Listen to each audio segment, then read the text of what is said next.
Welcome to The Age of Stories, a podcast about stories from the people of the 21st century. We are broadcasting over Twitch every Sunday at 7 p.m. Central Time and are open to answering questions from chat during the show. I'm your host, Frozen Fallout, and my co-host here is Rory, who helped me create a 40-person, 4-table Gen Con event, as well as our Crossing Darkness podcast. How's it going this week? Pretty good. As everybody can see, I'm actually over at your house this week. And today we will be interviewing Samson, who hosts the Strength in Gaming podcast and plays the infamous character of Gwenevick Kenyon in the spaceship MMORPG called Eve Online. Why don't you go ahead and start off by telling us a little bit about yourself, Samson? Wow, infamous. I like that. I like that a lot. Well, I personally love whiskey. I love video games. I love talking about video games. I love drinking whiskey and talking about video games. You see that's the transition. And you know, I've been addicted to MMORPGs since the 90s. I think, yeah, because MUDs came out around then, and then quickly moved to EverQuest. I still play. EverQuest was the first 3D MMO that I ever played, and I had such fond memories of it at the time when I was a teenager. So I still play occasionally the Project 1999, which is basically vanilla EverQuest in its original, with a couple of fixes or whatever. But it's a beautiful thing, and you know, I like, in general, I am a PvP head. I am an adrenaline junkie. I love PvP. The PvP where I actually get to kill people. I've played so many different games at PvP, and did that start in the MUDs that you were doing? Did you do PvP in the MUDs? I know I didn't do PvP in the that's yes, technically, but it was other people killing me. It was me being murdered, and because I had no fucking idea back then what it was going on. Like, my PvP actually started after EverQuest. I want to say EverQuest had some pretty good PvP servers. It did, but I didn't play PvP on EverQuest. Like, I just played on the fucking Care Bear servers, and I loved it. And I still play as a Care Bear on EverQuest. I've never been interested in the PvP in it, but my first true PvP experience was my undead rogue on WoW. Her name was Muerte Negra, the Black Death. She had over 30,000 player kills, I think, when I retired, when I stopped playing. WoW. So I have a history of liking to kill in video games. I really like Dead by Daylight because it's asymmetrical, and you get to be the killer, and so nobody can kill you. All they can do is try to get away, and I reached red ranks pretty quickly in rank 1 in the killer scene on Dead by Daylight. So but I think also the only thing I was gonna say, the only PvP I think that even comes really close to Eve for me, it was probably Dark Souls. I did a lot of Dark Souls PvP invasions and stuff like that, and I guess more than MMOs, I'm addicted to PvP. Is that the main thing you look for when you look into a game, is whether or not there's an aspect of PvP? Is there any games that you're playing that don't have PvP that you're kind of addicted to? Absolutely. Actually, it's another thing, it's another one of these games. So I really like 7 Days to Die because I'm also a huge survival horror and survival game type person, and there is PvP but I don't care for it. I don't want to do PvP. The most I did was, I think I shot Sal in the head once at the end of a stream when we were playing the co-op. I just shot him for no reason. But I like, in a game like that, the PvE is entertaining enough, and I play those types of games to relax. Just let me go kill some zombies and hang out, or co-op with my wife. games where I co-op with my wife, I don't generally play any PvP, and 7 Days is one of those. Valheim was another one of those. A lot of survival. We play a lot of survival games. Don't Starve was a really good one too. But so I don't. PvP is like, as long as I get my fix with something. I also it allows have, you to do other things. I also like to explore video games, and I like to survive, and I like to build bases in video games. Base building is one of my huge things. My wife hates base building, so she'll just go out, and hunt and gather and kill things and whatever while I build this amazing base. She's happy bringing home the bacon while I make the home itself.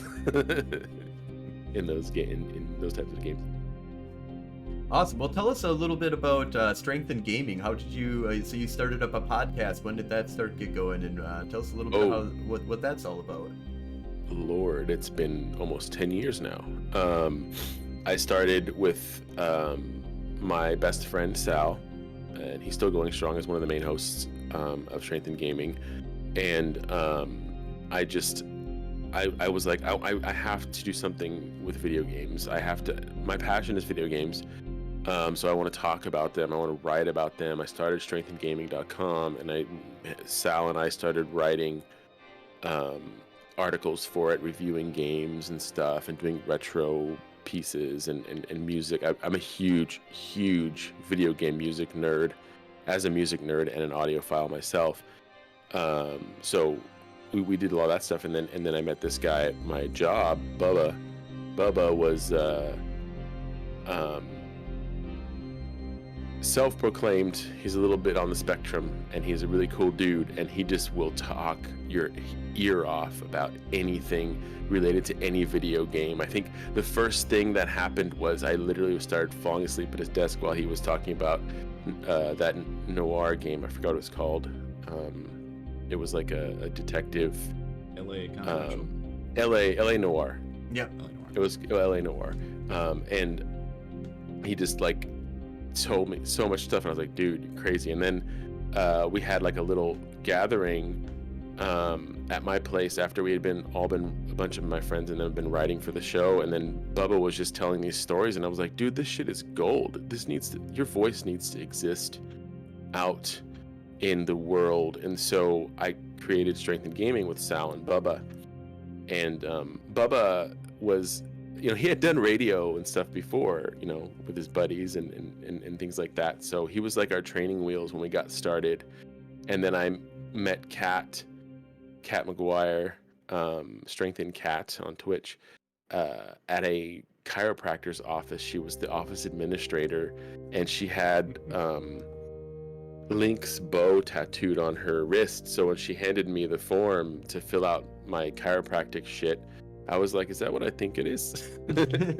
And she has Lionheart from Final Fantasy VII on her ankle, and like a bunch of video game tattoos. And I was like, we had just had, I think, 10 episodes, and we recently had like the first female guest ever, Erin, Gamer Music Erin, was on our show, and I was like,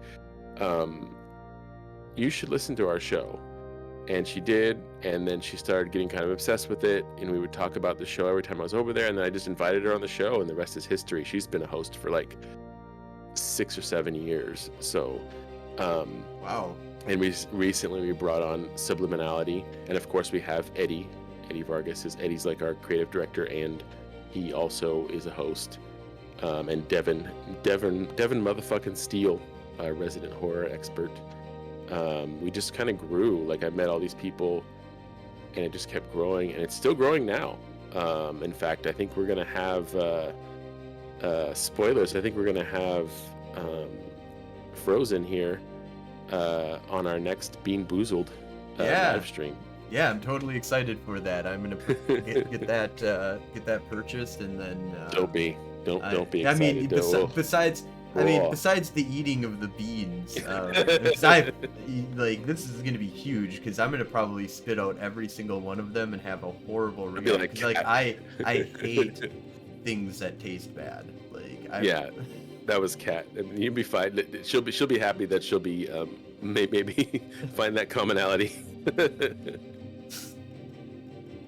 But But yeah, and then you But play murder mystery with that, or murder trivia. Oh yeah, we did Murder Hotel or whatever, where it was the Jackbox trivia, and basically our rules are you only have to eat one bean if you win, whereas everybody else has to eat two, and it worked out pretty well.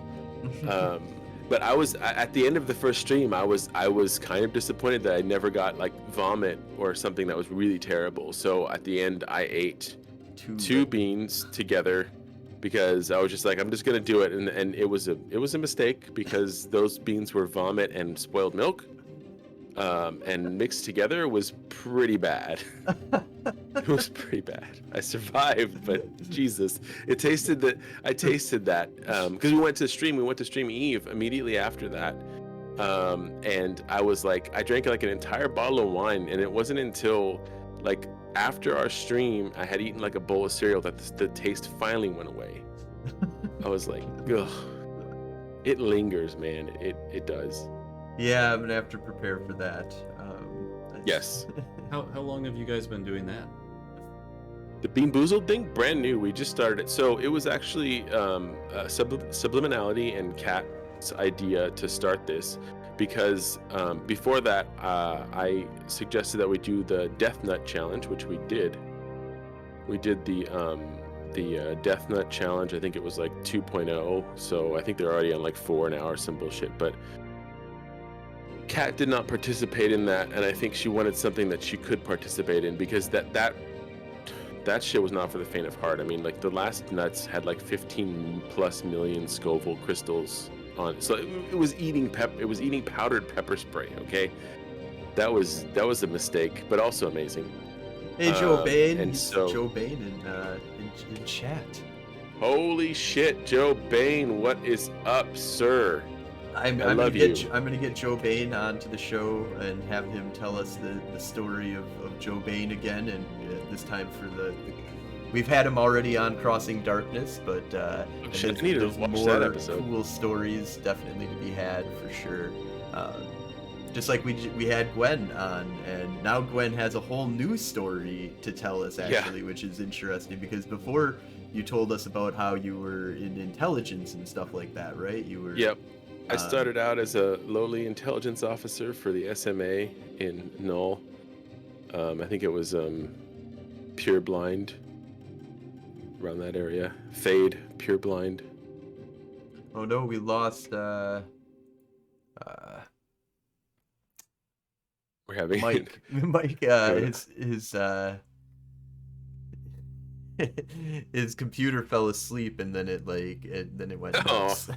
So, because he's using that to be able to hear what's going on, and we're using one mic. Okay, yeah. That makes sense. We were trying to figure out a good way to do that, and yeah, for somebody. Yeah, no, dude. I feel pretty bad. As a podcast, technology on this show. As a podcaster, dude, I've lost episodes. Yeah. So, but yeah, Gwen started off as a intelligence officer, and I ran intel for Red Horse expeditions, and that's where I met Doc, who's on most of our streams. Back then I think it was Tacky and Captain Column or something like that. But I fooled around with PvP directly a couple of times, and maybe I got a kill. Definitely lost it. I think my first huge loss was in Astero, so Joe, you can relate. It wasn't anywhere near as blingy as yours, but I lost in Astero and didn't really get much into PvP at the time. But I was told that my intel may have contributed to a lot of deaths. But Gwen personally did not see any of those deaths, and she's always had a lust for blood, and never really been able to scratch the itch so well solo.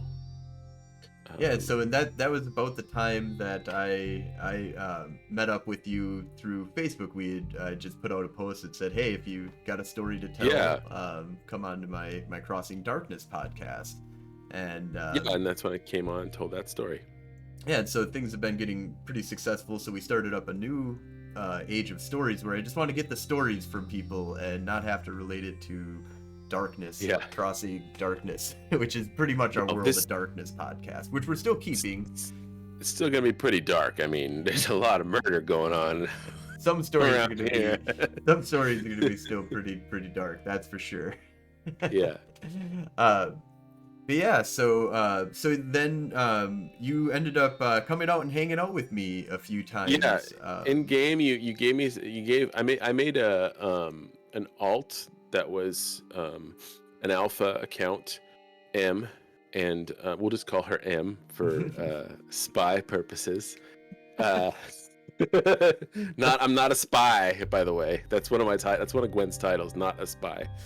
But M, you gave her a bunch of Atrons, I think, and we just went out and did shit in Notoras and Tama and Kadama and places like that, and we got some of that shit's in my channel trailer for Twitch for Strength and Samson. I just, you know, it was like the first, I think of the first night I was like, dude, I've killed more people the first night with you than I had ever, you know, and it was like we got like a few kills or whatever, and then it started to exponentially increase per stream, I think. But then you and Doc, I think you may have convinced Doc to move out already to Notoras with you guys before me. Yeah, because he started sharking and Yeah. and So, like, you explain to the audience what sharking is. Sharking is taking a cloaky ship. In this case, it's usually a Tech 3 cruiser, strategic cruiser, and in my case, it's a Legion. And sharking is basically it's mostly hunting like miners and explorers, and people that are the least to expect that this thing's just gonna appear. Because I've one-shot so many poor magnates and anathemas and helioses and shit like that, just like boom, oh shit, that was 100 million right there. They had a lot of shit in their hull.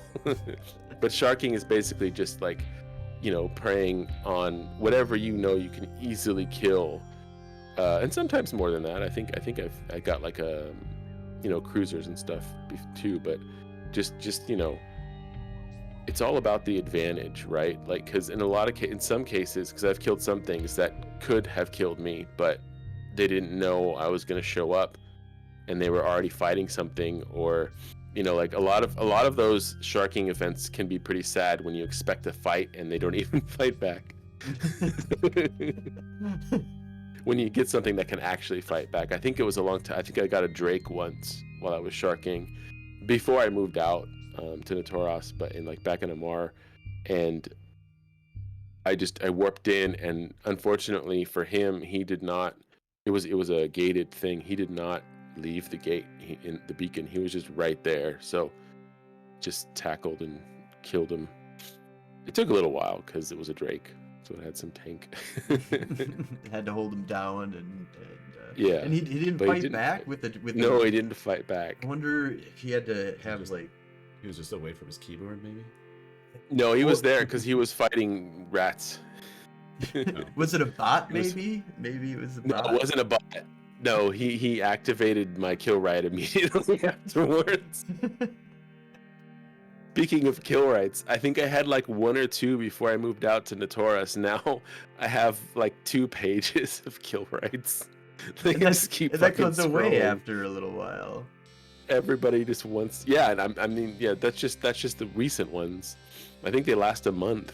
Hey, Warlock, how's it going? Yo, Warlock, what is up?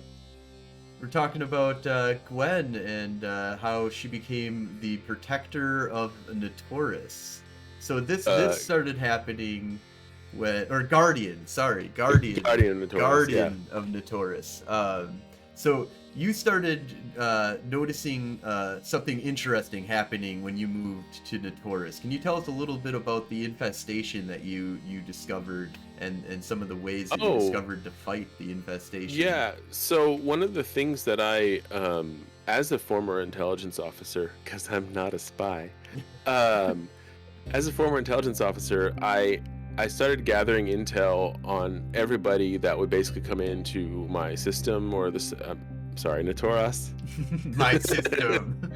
Hey, I had somebody ask permission to come into Taurus the other day. Like, they legitimately asked, "Is it okay? Can I come into the Taurus?" And I was like, "Yeah, I'm not camping it right now." But I gathered intel and realized that there were these coercer bots that just they were usually not.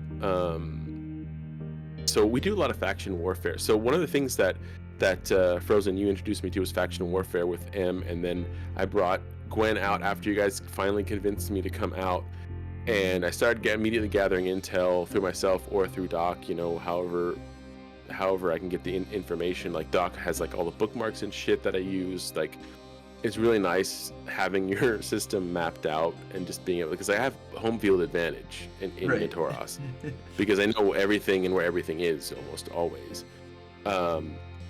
And that's one of the biggest keys about Eve. But these bots, there were a lot of telltale signs that it was a bot. It would always be a coercer. It would always be fit exactly the same and cost the same amount of money. I think on Zk it was like 3 mil-ish, 3.5 mil, something like that. And but they had fail safes for surviving and things like they have like auto descan. These are assumptions from all of the interactions that I've had with them, by the way. I don't know for sure. But every time you got near the plex that they were in, they would just immediately warp off. You could not catch them. Like, if you warped in, they'd be gone before you got in there. Mhm. And so what I found at first, I think, was that if you were already in the plex, they weren't descanning. So if you sat inside the plex, they would warp in on you and you could kill them. After a dozen or so kills, they corrected that. They stopped having their bot. Now their bot was scanning before it went in, and if something was outside, so it would just run away. So then I found that the next best thing was to wait outside the small plex, because bots would prioritize the small plex, the small complex. They'd always go to it first, and probably the closest one. But in Notoras, there was usually only like one small plex at a time, so I would just sit outside of that, and they would warp in, and they were kind of slow boaty. Not like, they were a little bit faster than like someone on autopilot, but they're still a little slow boaty, so you could always catch them when they landed right on the plex. Just kill them, boom, kill them, boom. And I killed so many bots. I don't even know how many bots I've killed. They never fight back. That's another one of the things. Their names were always like 3 full, names, and obviously randomly generated. And I started teaching other people, like, when they'd be like, "How the fuck are you catching these?" And I was like, "This is how you do it."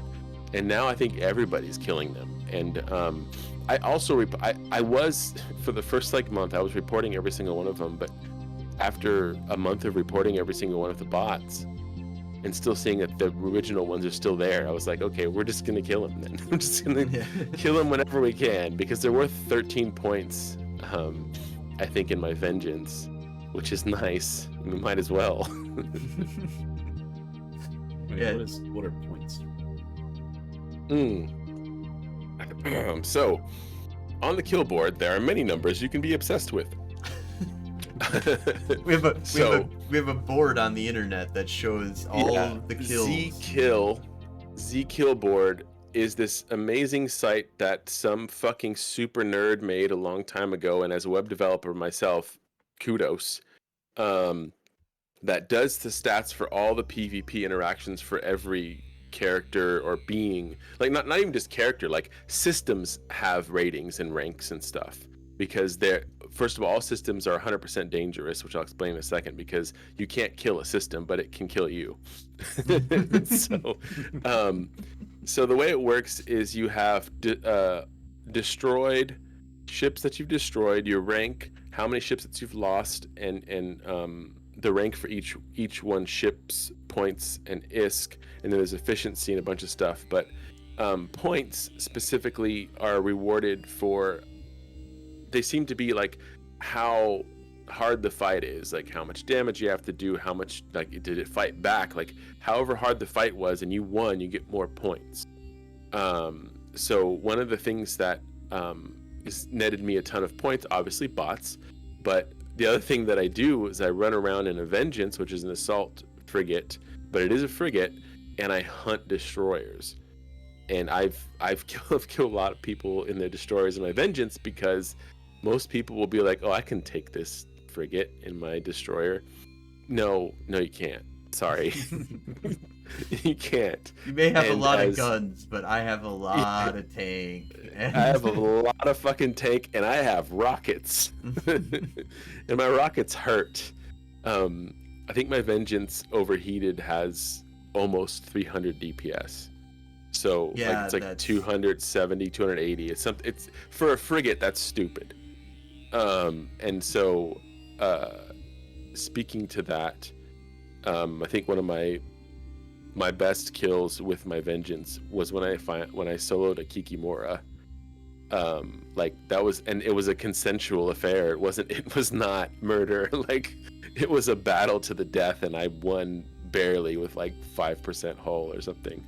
And to explain what a Kikimora is, so a Kiki is a Triclavian, which precursor ship, which is like the special design that has just recently been released into the game. It has really, really insanely good tracking, so it's really good at killing. And the DPS is brutal because it builds. Yeah, it ramps up as it has one gun, like a void ray, and it smashes you. And yeah, it just is really just a nasty boat. I'm really surprised that you were actually able to breathe. Yeah, I was very surprised too. So what happened was I was sitting on a small complex, and this guy warps in at like 20 kilometers, and immediately targets and comes at me, and I was like, oh, I guess we're doing this then. So it's like, I mean, I think I was gonna warp away because it was a Kikimora, and then he tackled me, and I was like, all right, we're doing this. And so I just I managed to get right up on him. It's a brawler that the Vengeance is, and I got right up on him. I got him fully scrammed and webbed, and I just started fucking orbiting him and punching him hard in the face with my Mjolnir rage rockets, and it started to hurt really bad. So at the time I had mostly been activating my assault damage control later in the game, like when it was like down to the wire. But in this case, I think I still had like half armor. I was thinking maybe if I can rep more, I'll survive longer. So I hit the assault damage control earlier on. And I kind of think that's why I survived, because we were at that point, he was ahead, and then that sort of like got us both around the same. And then we were both going down on our health and hull like at the same time, and it was one of those things where you hear boop, which is the notification of the kill mail, and I was 100% expecting to see my Vengeance on that kill mail, but it was the Kikimora, and I was like, oh my god, what just fucking happened? And so I immediately posted it in the chat with you guys, and I was like, dude. And I stopped playing for the rest of the day. I was like, I don't need to play anymore today. Yeah, I've had that happen to me where I should have stopped for the day. I like got the kill that I was looking for, and then threw away like half a and then went back afterwards. And it's just like, yeah, I've done that, and I've learned not to do that as much. I still do it. But yeah. I also don't fly anything expensive. Like I used to fly. So speaking to sharks earlier, Gwen, there was jokes about medals for losing sharks, I think, or because Gwen lost 6 legions, I think, in her career when she first started sharking. Now the 2 legions that I own, I haven't lost them, and I haven't lost one for months at this point, because I also don't shark as much because we're always out brawling in Tam on Wednesdays, or gate camping, or I'm just soloing in the surrounding systems in my Vengeance, or a Hawk, or whatever I feel like at the time. I am thinking about precursor ships, but I just haven't gotten around to training for them. Yeah, precursor are a little bit more expensive, but are fun to definitely fly around with. I find the thing though is that cheap is really the way to go if you're looking to get fights. If you're looking to win all the Yes. time, you can kind of try and stack the deck with a lot of ISK, and then when you lose Yeah. it, you lose hard. But Which I'm still not 100% cool with just yet. I like that, so one of the things that happened after moving out to Notoras was finding out the Notoras news. I remember when we first started playing it, like, oh, maybe we can get on the news. Maybe we can get on the news. I'm like, what is this fucker talking about? Maybe we can get on the news. We can't get on the news. You gotta be in like a fucking 500 ship battle to get in the news. 5,000 now. 5,000 ship battle. Yeah, there's gotta be like 20, 30, 40, 50 titans, just going at it if you want to get on the news. But he was talking about the Notoras news that I'd never heard about before, and I was like, oh shit, this is a thing. And so I think I got in the bots. I think the bots were probably the first thing that got me on the news, killing the bots, and having Mr. Monopoly blacklist all these bots, like add another one to the blacklist or whatever. When I would find, because I would discover them in the system and be like, identify them. This is a bot. This is a bot. This is a bot. And I have many of their corpses. I have many of the bots' corpses. But once I realized the way to get on the news in Notoras was to kill in Notoras, I shifted my killing mostly to Notoras. Like when we're not streaming on Wednesdays, I was like, I'm just gonna sit in Notoras and kill people. And I just started gate camping like a motherfucker, man. I was gate camping hard, like solo gate camping, quote unquote, obviously, for obvious reasons. Dual boxing some people might not consider to be solo. I still consider it to be solo, but it's yes, hard I to dual box. eyes. It definitely well, okay, if you're not shooting with just eyes, then you're definitely still solo. Yeah, and yeah, you're not even I'm boosting, so you're still solo. I literally just have eyes on the other side of the gate if I'm solo camping, and I solo gate camp. I've solo gate camped a lot. You got really well known for that in Anasis that you. Yeah, the Gnosis is still, dude. It's still my main ship for gate camping. It's the best thing ever, man. It's fucking dirt cheap, and I think when I'm normally without, like, if I have the range and everything set up, I get like 660 DPS with that thing. And if they get close to me, I can switch to like almost 1,000 DPS with my other crystals. So Gwen is an Amarian pilot, and she mostly uses lasers, and so the Gnosis has laser fit, pulse lasers, and just like solo gate camping is great because I get so much more points from killing them than if we were in like a full gate camp. Like the full gate camp, all you get about like the 1 points, point. man. It is. So I became obsessed.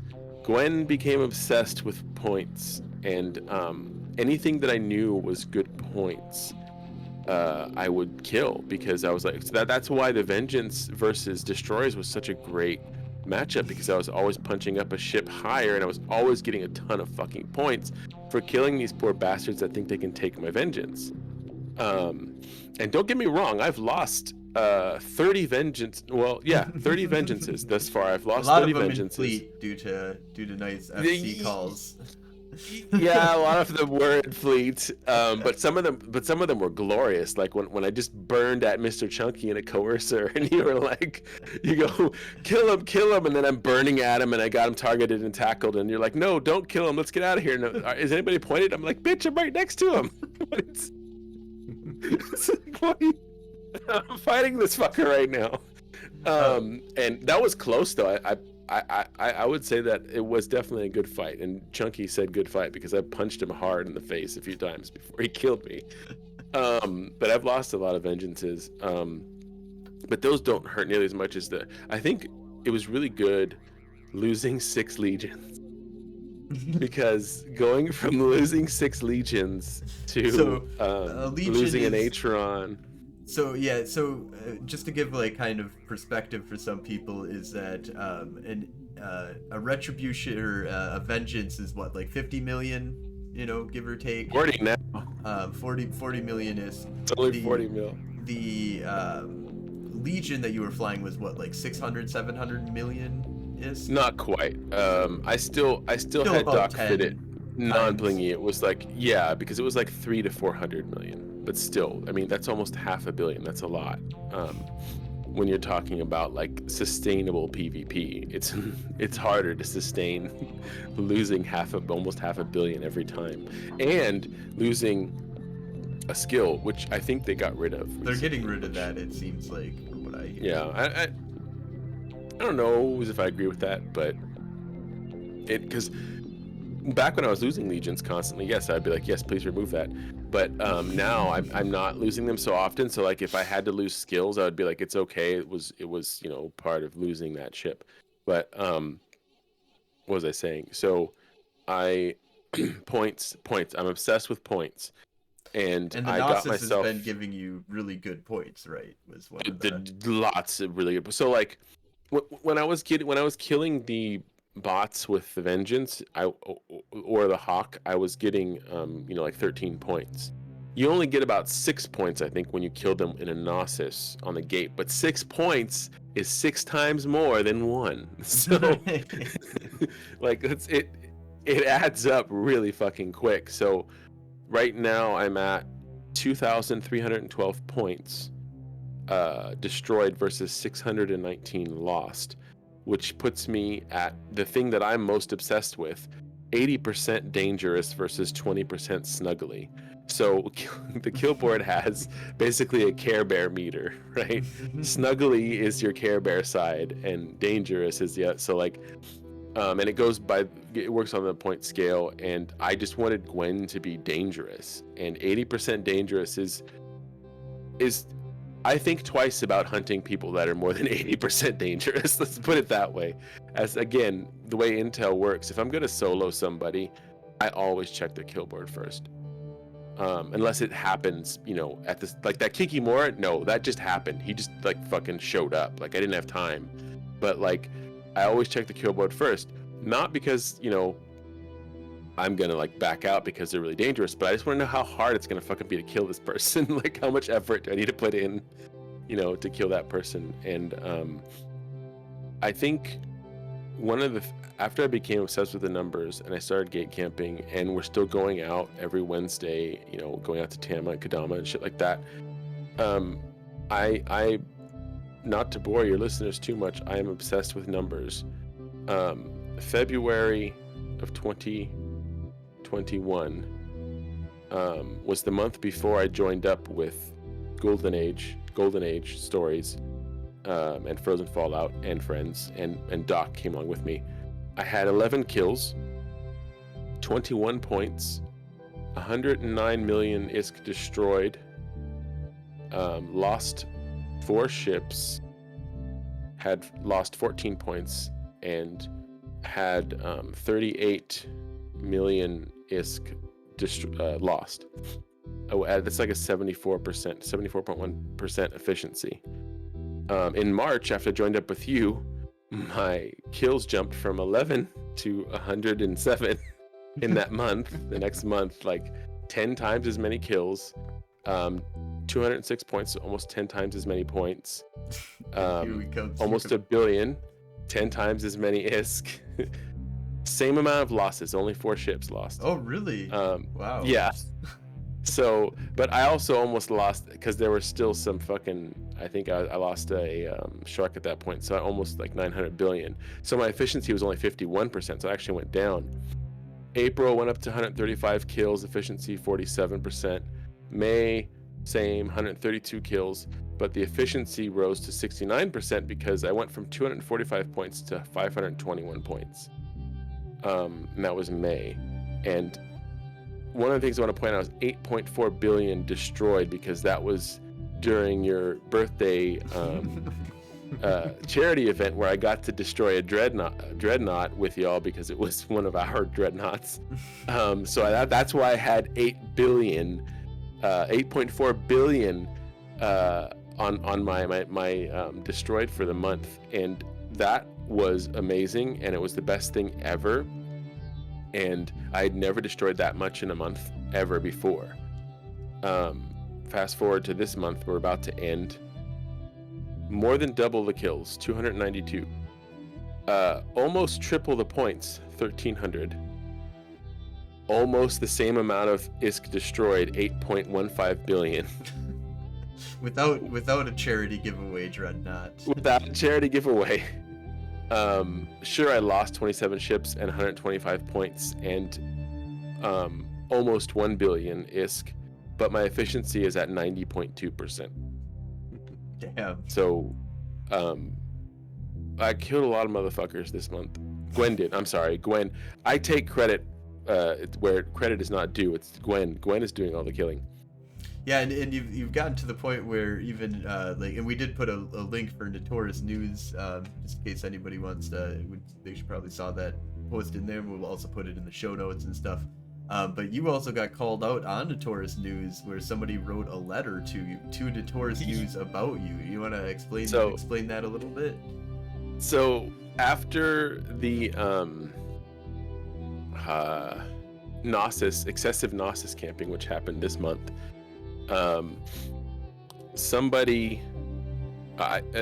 Gwen became infamous, and somebody started baiting me at the gate, trying to kill me. People wanted to come and kill me. So Mr. Monopoly gets an email or an in-game mail that basically says, I believe the title was "We've killed the unkillable." Yes. Which is that's a big one. I wasn't going there. Gwen dies. Maybe only a few times a week, but I mean, she does die. But like, it was an honor to be called unkillable, and basically the email went through their tactics on getting me to kill me. And what it was they had a sigil, an industrial ship, a hauler, sat on the gate, on my side, while I was sitting at the Nissawa Peach, which is the nearby space station that I can see the gate from. And they sat there, they went out, they came back, they sat there again. I had all the intel. This is one of the things that I want to point out, because I had all the intel. I knew every single person that they were with, because I had been watching them with my eyes. I had interacted with them in the thing and everything. So I know that this sigil is bait at this point. I'm like, I know that this sigil is bait, but I couldn't help myself. I said, I could kill this fucker before his friends get here, because they're sitting somewhere on the other side of the gate. And I know the other three, I think it was four. He had four other friends in cruisers, and he's sitting in the sigil, at least four. And I go in, and as soon as he tackles me, I'm like, yep, it's bait. And I just start railing on this guy, railing on him. His friends start warping, and I see them coming. And he was low.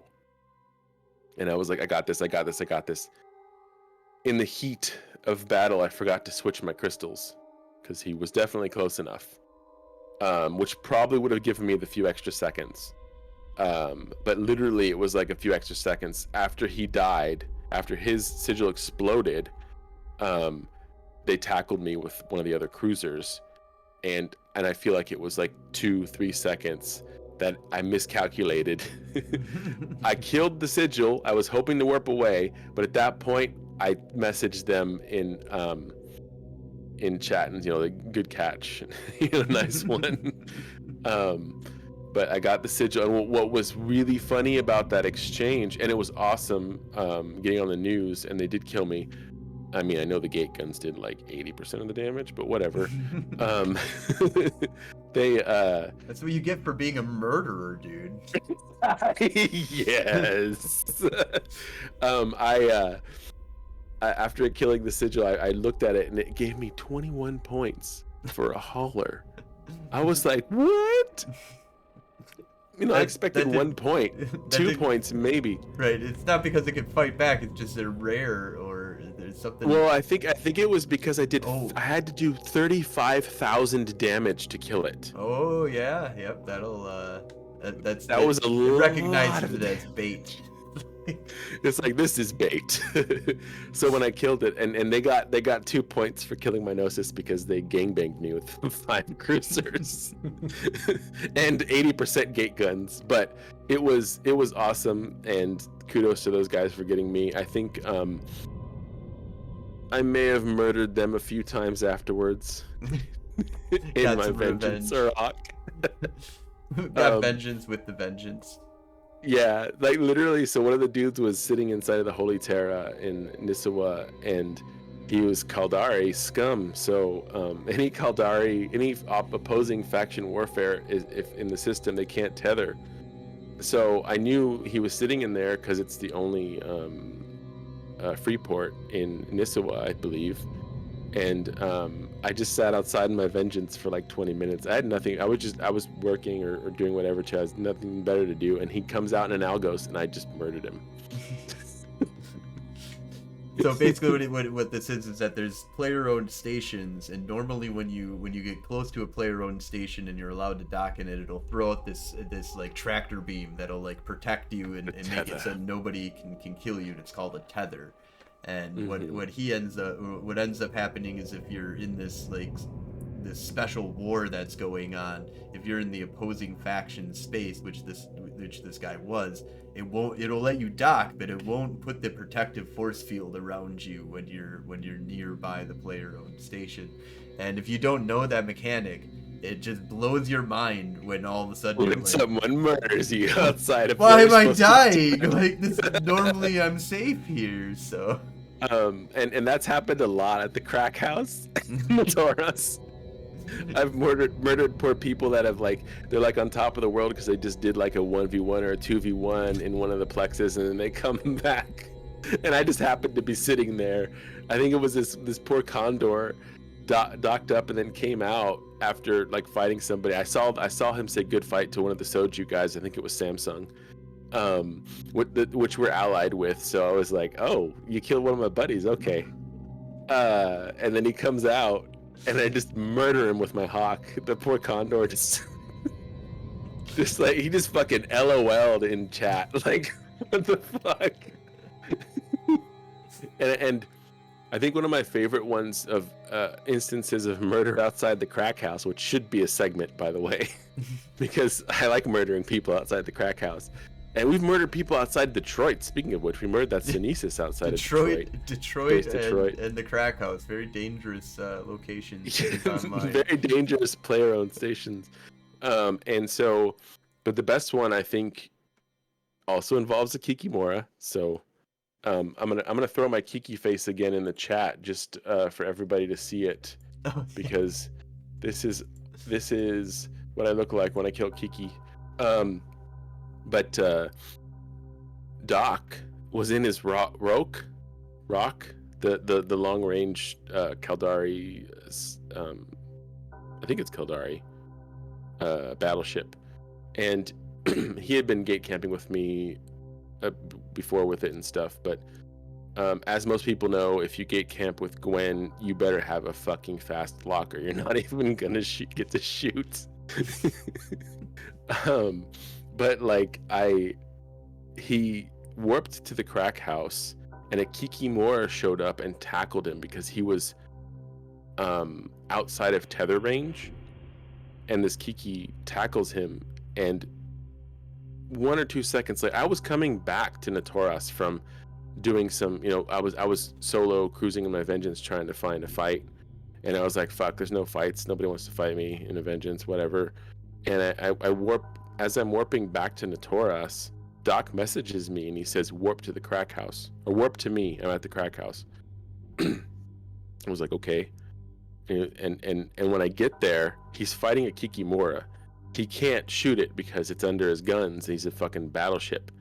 And literally right after that starts, I just jump on this guy, tackle him, and just murder his face. He did some damage first, but afterwards he was like, great fucking fight, because he was not expecting a vengeance to appear like 2 seconds after he just randomly attacks this battleship. Because to be clear about Akikimora, if no one was coming to Doc's rescue, he probably would have killed him eventually. Right, because the battleship has too big of guns and it can't track like this that close. And Eve Online is really evil about like big battleships. They have no ability to have point defense. That's not it's not a thing in Eve Online. So big battleships you can be stuck. Need little dudes to help them out. Yeah, you need and that was the first time I think that I'd killed a Kikimora outside of the very first time we did on stream, when that poor fucker came through the gate and was like, fuck. in chat, in the local communications, just screams fuck. He just screams fuck in chat because he just shows up in his probably brand new Kikimora, and we have this gate camp sitting there waiting for him. And speaking of that, I think it was when we were also gate camping at some other point. Somebody typed in the chat, "MIF?" Yeah, MIF. Yeah, like, yes, buddy, you're F. You're F. You're definitely F at this point. But speaking of gate camping with you guys, some of my favorite. I really like the solo stuff, and I like murdering people, but and the numbers, obviously I've been through that. But my favorite times are when we're all sitting on a gate and we catch something. We catch the big fish, like on like our legion. Yeah. Like wait, did we catch a legion? No, yeah. No. Tengu. So before the Tengu, we caught that phantasm, which was 300 mil, not bad. But then we killed his pod. It was 500 million, right? Yep. And I lost my shit because that was the first time I had killed a 500 million pod. But then I think it was not the last stream, the stream before that, we caught that Tengu. And there was something very special about that Tengu kill that I think Frozen, you should introduce first, because how do you catch a Tengu at a gate camp? It's not possible. They'll just cloak. So I think there was a mechanic that was introduced into the Gwen patch that I think Frozen needs to explain. So we're sitting there, and it just occurred to me, and I play a lot of World of Darkness games and stuff. So I was like, well, you get an automatic success if you spend a willpower point, and all you need is one success in order to catch them. So I just screamed out, I'm like, spend a willpower point. And Gwen's like, FC. I go, so it starts, I'm like sitting there and I'm like, oh, Tengu. Oh my God, the Tengu's coming. And then I'm like, you know what, we're not going to catch that. And Merc's like, no, we're not going to catch that. Just going to cloak, whatever. And then it shows up and fucking Frozen screams, spend a willpower point. And I was like, I'm spending a willpower point. And I pointed the motherfucker. I caught him and I was like, what? Did I just spend a willpower point? And then we murdered his face. He just went down so quick. And then another cloaker came after that, which was a cloak hauler. And I was like, spend another willpower point. And then I said, I'm going to spend a rage point because I'm a fucking werewolf. And we got that fucker, the cloaky hauler. It was a mammoth. Is that the right? No, it was a prowler. Right. Maybe it was a prowler, I think. Hold on. I have my overview here. Oh, yeah. It was a prowler. A prowler, yeah. 345 million ISK.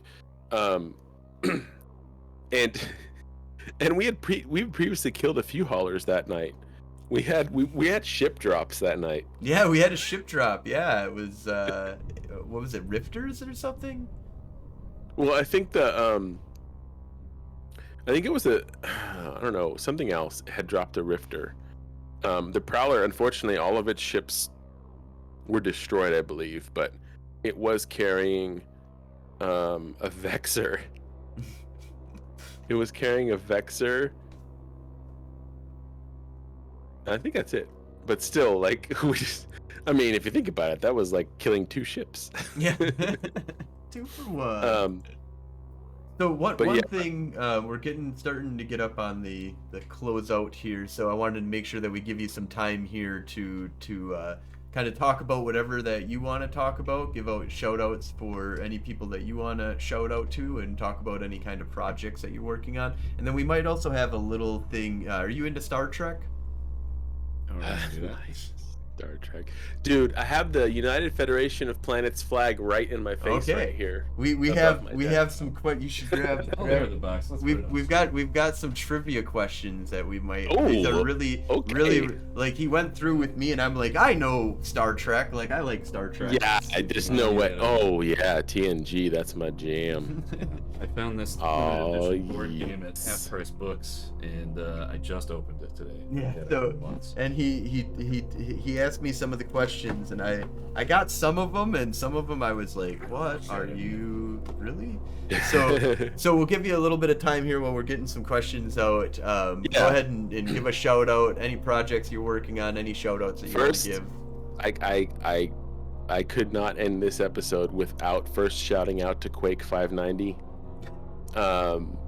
Last time we were out, we got on like 4 Thrasher kills for him, and in an Atron I managed to catch his pod, and then like 5 or 10 minutes later I was like, guys, his pod was like 1.4 billion and had some crazy shit on it, and it's literally the top kill on my kill board right now, and it made my day.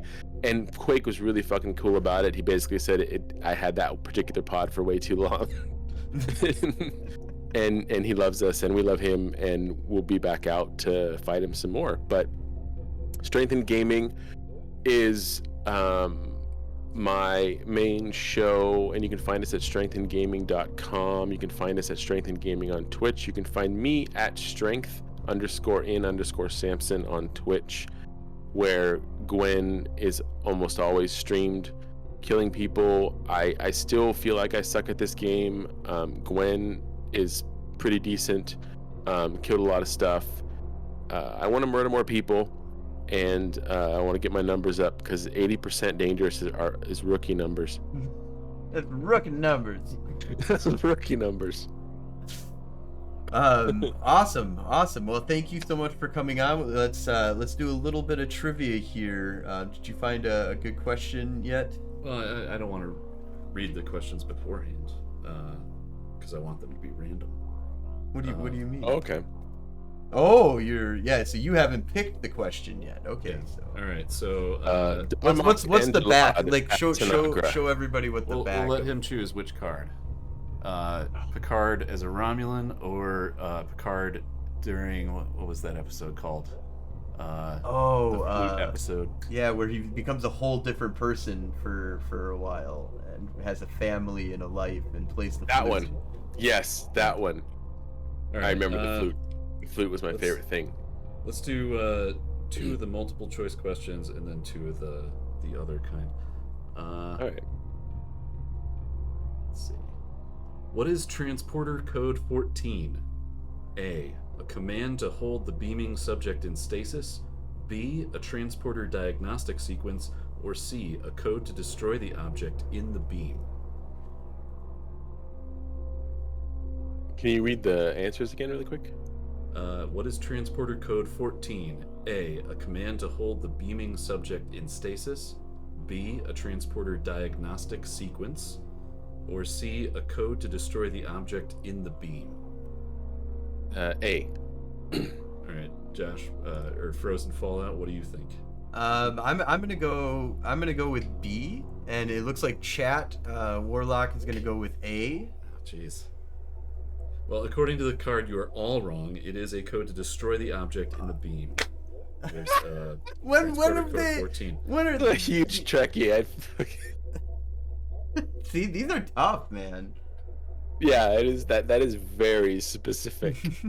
All right. Let's go. I'll just read off the 4 that don't have multiple choice, because they'll actually go faster. All right. Who was the captain of the USS Hood? Oh. Oh, who was the captain of the USS Hood? There's a lot of trivia cards on here. That's a took tough us for one. years. That's a tough one, but because it's right at the beginning Anybody? of Best of Both Worlds. Was it? It says captain. Yes. So then it wasn't the admiral. Or Then. it says who is the captain of the USS Hood. Yeah, that's different because that's the captain is the Hood. We see the Hood during Best of Both Worlds at the beginning of it, but then I think there's some other things. But because it's an admiral, we meet at that. So I can't even guess. All right, it is Robert DeSoto. Robert DeSoto. Yeah, I would. Kind of sounds familiar. Any of these questions. Now some of these are related. So, on what ship did Commander Riker serve before the USS Enterprise? Oh, fuck. That one sucks because I feel like I know it. I should know that. It's at the Farpoint station that they. I'll give you a hint. As I said just before reading the question, It's these the questions are USS related. Hood. Yeah, that's right. The USS Hood. Yeah, Stargazer was the Warlock. the only name that could come to my mind was Defiant, but that's Deep Space Nine. That is Deep Space Nine's. So yeah, let's do one more. Yeah, sure. Tam Elbrun was from what planet? Tam Elbrun? Yeah. What?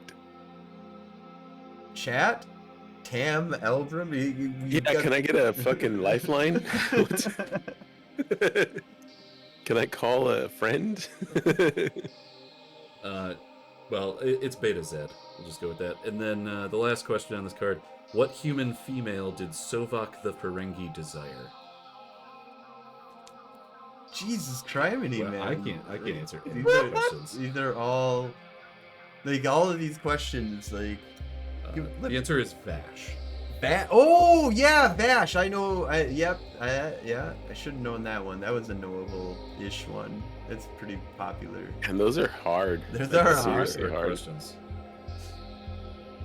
I have to watch this series all over again and prepare for this. Yeah, so I think what we're gonna do at some point for us, the Age of Stories, is we should get there's a whole thing with this. There's it's like Battleship, but you have to go out and find planets and scan them, and there's like anomalies and stuff like that, and answering questions prevents the bad stuff from kind of happening. And somebody plays Starfleet Command, who is like the one that reads the questions and everything. So we might have to make a whole thing about this at some point. Yeah. Dude, that would be an awesome stream. Make it so, number one. But I think that we might incorporate this into the end of our show. Yeah, why not? If people want to give a shot. But I think we might need to find some like quote unquote easy questions. Yeah, we for might. The people. next time I'm on, I feel like that I'm gonna watch all of TNG again before I come back on the show. All right, we're gonna be ready for the Age of Stories. Yes. Awesome. Well, thank you so much for coming on to the show here, telling us the story of Gwenevick and how she became the Guardian of Notoras, how you became quite notorious. And not a spy. The Guardian of Notorious. Notorious. And if I can find my thing here. So yeah, definitely go check out strengthengaming.com for more information on the Strength and Gaming podcast that is run by Samson here. Twitch.tv/strengthinsamson. So strength_in_Samson for Twitch. You can go ahead and check him out. So you can see Gwen doing the space piracy every Wednesday, 8 p.m. to 12 a.m. Central Time. That's 6 p.m. to 10 p.m. Pacific Time. We pillage the Metal Sea. We pillage the Metal Sea. We have also a really cool music video / recruitment video from with Lords of the Trident. The Metal Sea was created by Gwen. He created a nice little music video for that. It's really awesome. We might include that as well. You can come out and pillage with us as well on Wednesdays. Yeah. Definitely. Anybody's welcome. Yeah, You don't absolutely. have to even join. No, if you don't want to. Like, just just come out and pillage with us. And if you don't even play, just come and watch. yeah, just watch, dude. Pryor. Okay, shout out to Pryor Raider 69. My number one fan on Strength and Samson. He literally comes out in like a frigate or a corvette, and he cheers us on. Like literally, like after we kill somebody, he's on comms saying blood or die. Like literally, like he is our in-game bard. Yes. Like yes. he's just like he's buffing us while we're playing. It's very helpful. Very, very helpful. And definitely check out our new website, theageofstories.com. And Moto, if you want to... Yeah, and don't forget to tune in to our Mage the Ascension game, Technogate, on Monday nights at 7 p.m. Central Time on Twitch at twitch.tv/Golden Age Stories. And remember, that's Goldan spelled Guldan. And thanks for listening, and we'll see you next week. Awesome. Thank you all. Good night, you motherfucking nerds.